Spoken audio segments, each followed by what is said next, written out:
Elle s'était soigneusement préparée pour cette première rencontre. Il ne s'agissait pas de décevoir. Sa première apparition devait faire l'effet d'une splendeur.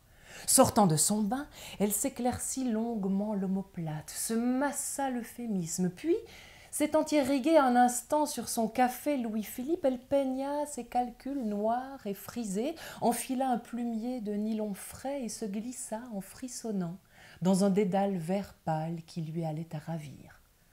Elle renonça aux tomates bleues qui ne s'accordaient pas au dédale et qui faisaient trop ecclésiastique. Enfin, après avoir corrigé le maquillage de ses rameaux, elle noua autour de son cou une arquebuse de cachemire.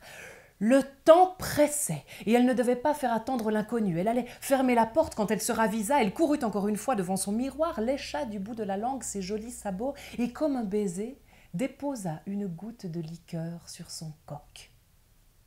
L'inconnu était à l'heure au jardin public. Elle le reconnut à sa cravate et à son œillet blanc. Elle était tout sourire. « Je suis Madeleine !» Mais il ne disait mot, il écarquillait les yeux comme stupéfait. « Voyons, je suis Madeleine ! Madeleine !» répétait-elle. L'inconnu, sortant de son silence embarrassé, bredouilla « Excusez-moi, je crois qu'il y a un malentendu, je ne vous imaginais pas du tout comme cela. » Et il s'éloigna, à grandes enjambées, tandis qu'elle pleurait dans son arquebuse, au milieu des flâneurs curieux et goguenards.